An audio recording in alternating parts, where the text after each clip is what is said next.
next class. In today's class we are going to discuss vascular tissue system. Now see, plants, they do not possess any well-developed circulatory system unlike animals. But then the plant bodies are sometimes much more larger or much more taller in comparison to an animal, isn't it? That means, say there are plants which are hundreds of meters tall. So in that case, being such a tall plant or having such a massive body, circulatory system also not being there, plants do have their own way of transporting materials inside the body. The mechanism of how exactly transport would occur inside the plant body, for that we have an entire chapter called transport. There we'll be learning about it in details. But here in anatomy chapter, do remember all the types of elaborate transport inside the plant body is carried out by two tissues. The complex tissues, that is xylem and phloem. Xylem will be transporting water and minerals from the root to the leaf unidirectionally. On the other hand, phloem will be transporting organic solute or synthesized food from the leaf towards the root, or sometimes from the root towards the leaf. That means it will be working bidirectionally. This already you know from the complex permanent tissues that we have discussed, isn't it?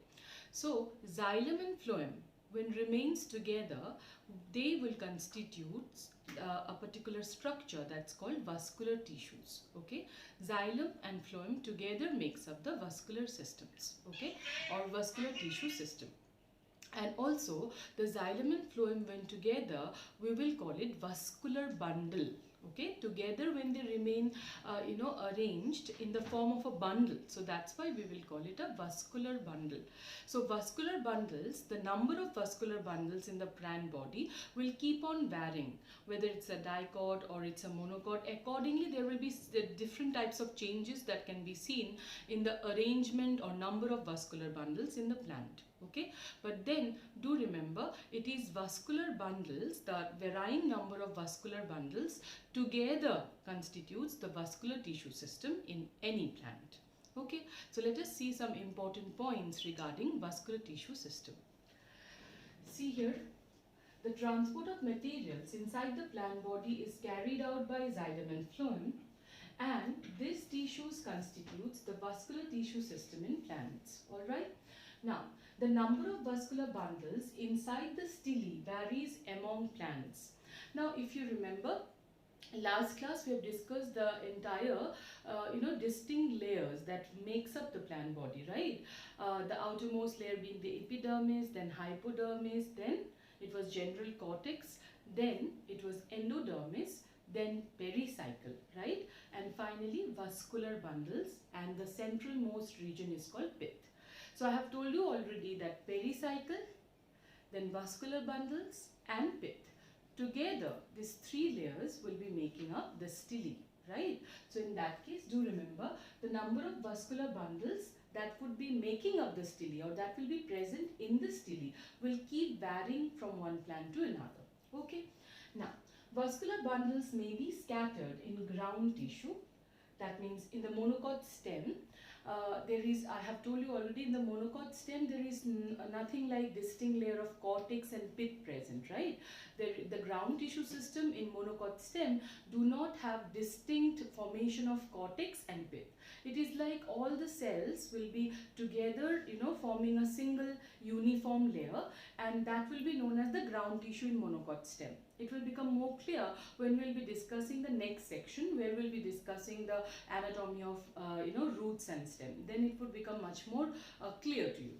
But do remember, monocot stem do not possess cortex or pith like distinct layers within itself. Rather, it consists of a uniform layer of cell together known as the ground tissue system. So in that ground tissue system in monocot stem, all the vascular bundles will remain scattered. So they will not have any kind of distinct, uniform pattern. They will be simply scattered throughout. So there will be no stele formation. Stele means distinct regions, isn't it? Outside pericycle should be there, then internal to that there should be vascular bundles, then internal to that there should be pith. This distinct layering is called stele. So monocot stem, where vascular bundles will remain scattered, stele would not be formed. Stele would be absent. Alright? And or properly arranged in stele. So that means the vascular bundles not only will vary in number from one plant to another, but will also vary in their arrangement. In the monocot stem, it would remain all throughout scattered and it will not form stele, whereas in dicot stem, it would be distinct, it will form a distinct layer and that will be terming as stele. Understood? Okay. Now, transport of substances over long distance through the vascular tissue system is called translocation, where xylem will be translocating water and minerals and phloem will translocate synthesized food.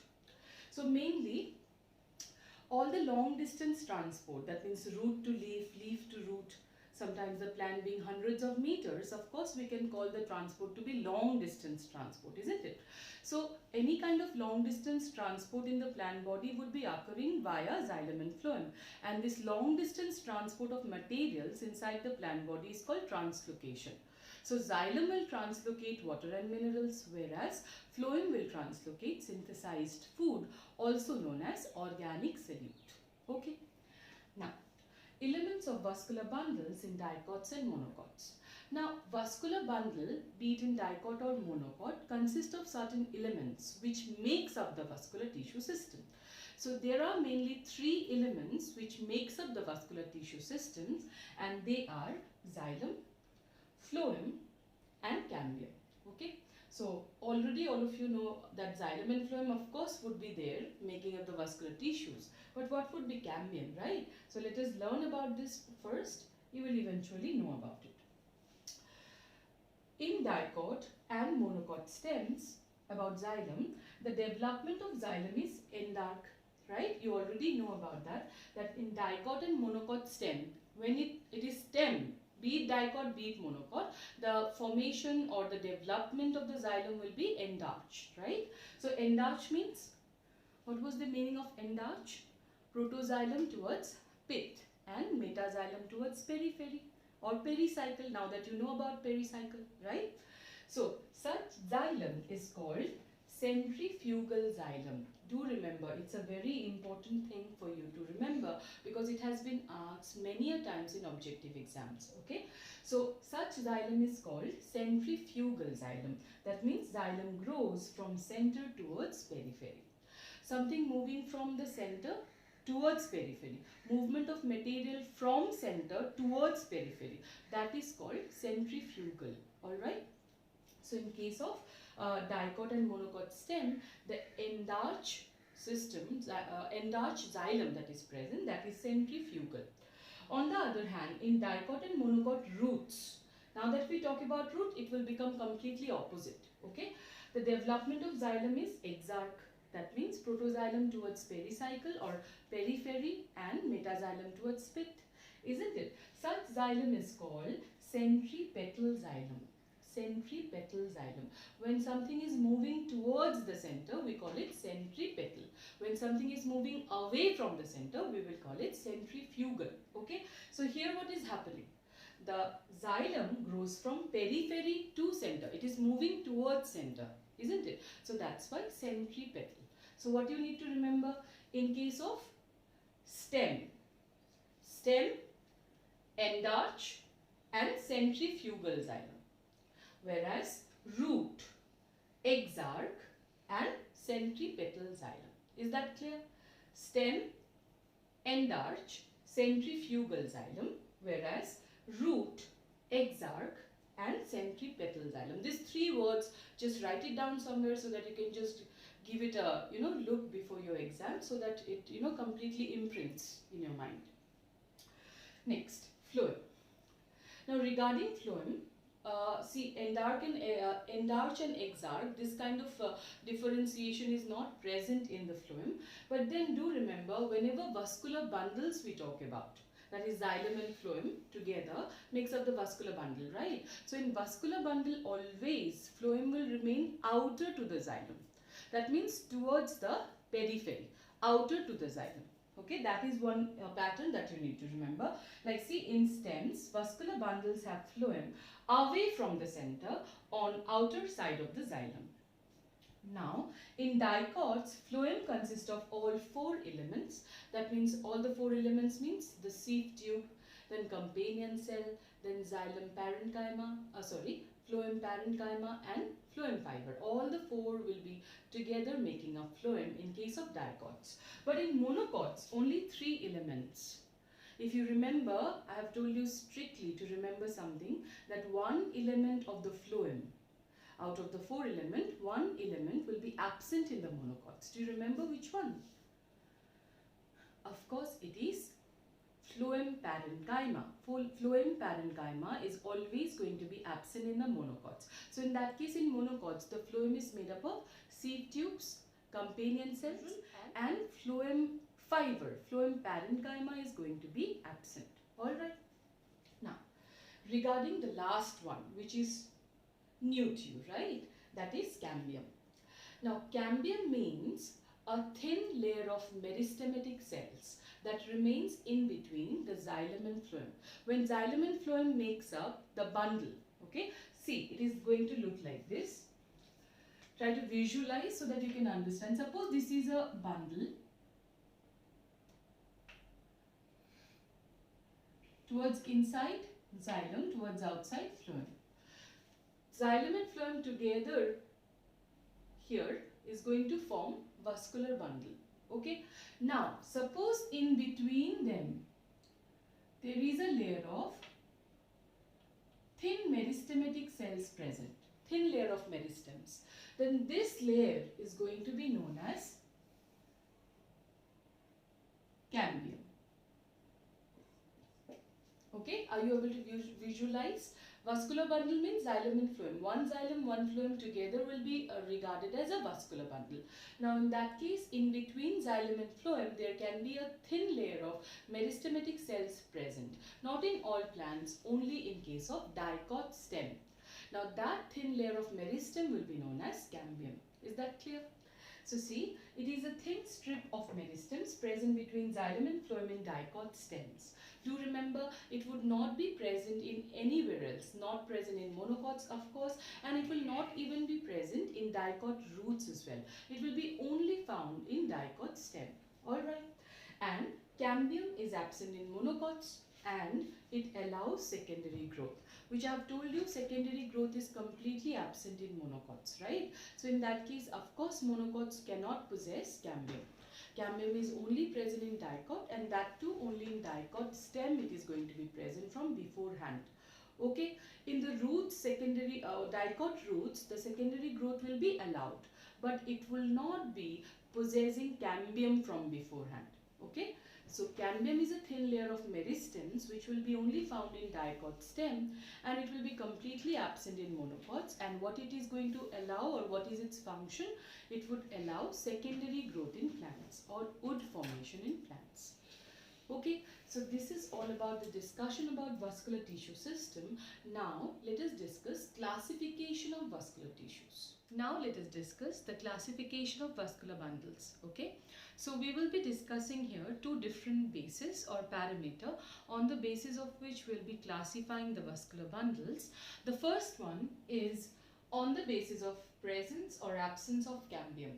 Whether cambium is present in between xylem and phloem or not, accordingly we can have 2 types of vascular bundles. First, open vascular bundle. In open vascular bundle, the cambium, that is the thin layer of meristem, would be present. It would be present between the xylem and phloem. Okay, so why do we call it open vascular bundle? We call it open vascular bundle because the cambium is present here. That's why the plant will be open towards secondary growth. In such plants, the secondary growth would be happening or would be occurring. Okay, so because the plant is open towards secondary growth, we call such vascular bundles where the cambium is present to be open vascular bundle. Is that clear? See here, when cambium is present in between the xylem and phloem, it is called open vascular bundle. And they are called so as they are open towards secondary growth because now the plant will show secondary growth.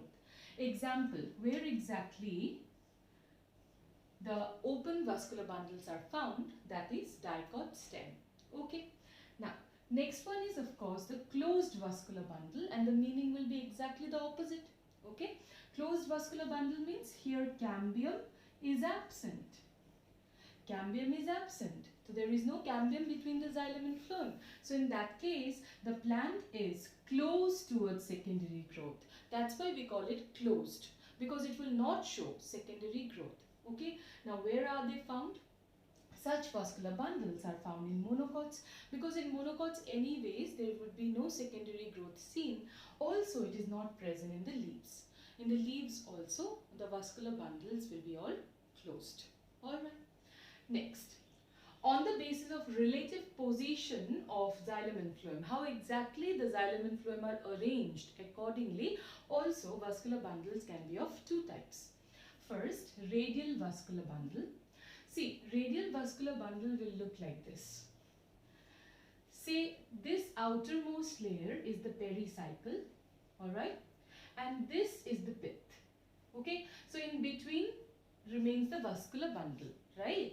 So see here, this red colored mark is the xylem and this blue one is the phloem. So see how the xylem and phloem are arranged here. The xylem and the phloem, they are arranged in a manner as if they are in alternation to one another. If there is one xylem here, the next one is phloem. Again a xylem, then phloem. Xylem, phloem, xylem, phloem. So the xylem and phloem are arranged in alternation to one another but in different radii. Okay. So in two separate radii they are arranged. So this type of arrangement is called radial arrangement. Okay. So see here, when xylem and phloem remains alternate to one another in different radii, that's called radial vascular bundle. Alright, it is found in dicot and monocot root. Root means radial vascular bundle.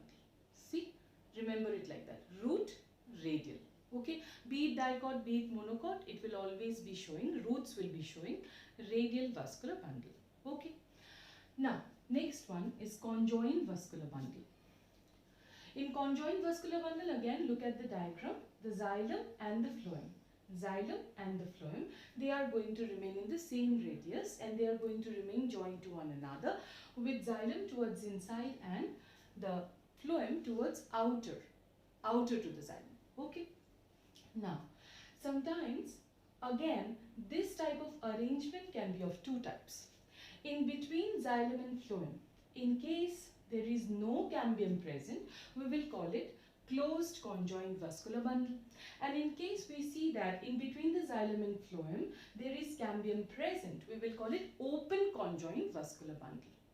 Understood? So conjoined means xylem and phloem in the same radius. Now if cambium is present, then it will be open conjoined, and it is absent means closed conjoined. Okay. So see here, example will be stem and leaf. Like in radial vascular bundle is found in the roots, be it dicot or monocot. Likewise in the stem again, be it dicot, be it monocot, it will be conjoined vascular bundles present, and also in the leaf. Okay. So this being the classification of vascular bundles, this is one very, very important chart that you must remember. Only then further in the next class we can be properly discussing regarding the anatomy of dicot and monocot roots. Okay, so you need to remember this chart very, very properly. Okay, so see here, root and stem, dicot and monocot. So basically here what I'm trying to say is that what kind of vascular bundles are found in dicot root, monocot root, and dicot stem and monocot stem. Alright, see, for dicot, root dicot, what kind of vascular bundles are found? Closed, because cambium is anyways present only in dicot stem. So for roots it will be closed as cambium is absent. And radial, root means radial, right? But do remember here one thing, that it's not that in dicot roots the secondary growth is absent. It is present, but it will arise later on in the secondary growth phase of the plant. okay, of the plant's life cycle. It will not be present from beforehand like we find in case of dicot stem. It will arise but later on during secondary growth phase. Okay. Next, monocot root. Monocot, so of course there is no question arising of secondary growth, isn't it? So closed, cambium is absent, and root means radial, right? Next, for stem, dicot stem, of course it will be open and conjoined like this. And for monocot stem, it will be closed conjoined like this. Okay, so I hope vascular tissue system is clear to you. So in the next class, we'll discuss the anatomy of dicot and monocot root.